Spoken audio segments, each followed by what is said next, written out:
नमस्कार दर्शक बंधु आज किसी गुरुत्वपूर्ण खबर चैनल नुआ थे चैनल टी सब्सक्राइब करेंगे लाइक करेंगे देरी नक आज गुरुत्वपूर्ण खबर पर नजर पकाइबा।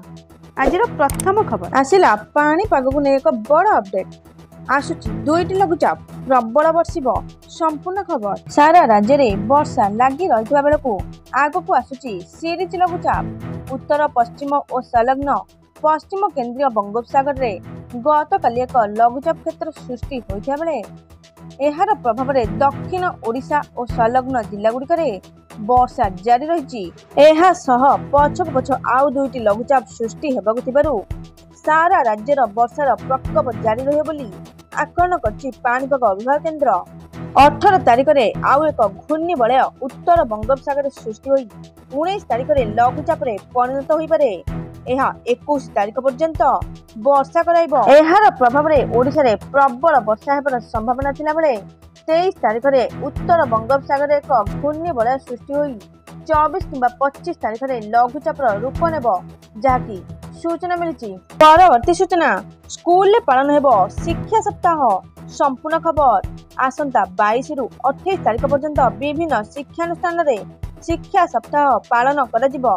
जातीय शिक्षा नीति NEP 2023 रे चतुर्थ वार्षिक अवसर यह पालन करा जिवो। एनेई शिक्षक शिक्षा प्रतिष्ठान को ओडिशा राज्य स्कूल कार्यक्रम प्राधिकरण पक्षरु चिठी लेखा जायछि।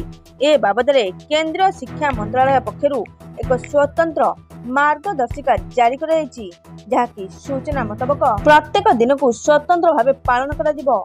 जुलाई 22 रे शिक्षक शिक्षा सामग्री TLM दिवस पालन करा जिवो। स्थानीय प्रसंग एवं यहाकू श्रेणी गृह रे किपरि व्यवहार करा जिवो से नै TLM बैट्स करी शिक्षकों को उत्साहित करा जिवो। एही कार्यक्रम रे शिक्षार्थी शिक्षाविद नीति प्रणेता और समस्त अंशदारों मध्य सहयोगिता और नूतनत्व भावना वृद्धि करने शिक्षा सप्ताह प्रमुख उद्देश्य बोली कहुछि जहाँकि सूचना मिली। परवर्ती सूचना राज्य में 1800 कनिष्ठ शिक्षक नियुक्ति पाइबे संपूर्ण खबर प्राथमिक पर्याय ग्रामांचल में शिक्षक नियुक्ति नहीं विभाग गुरुत्व हेबो।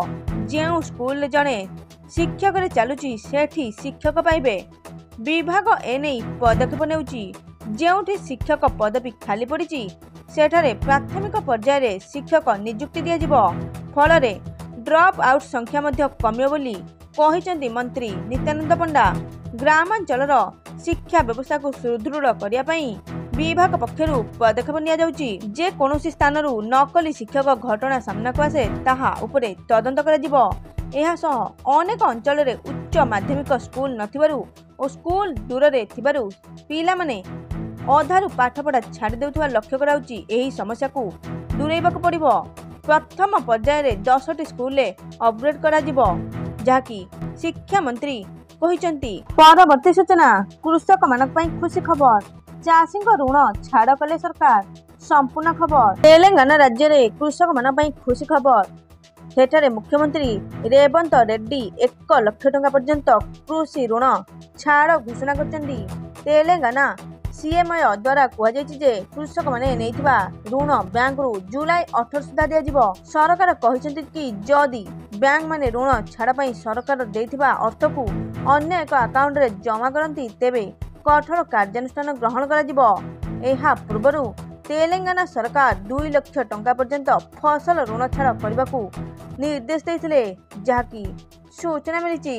एथिला आज किछि गुरुत्वपूर्ण खबर। Thank you all.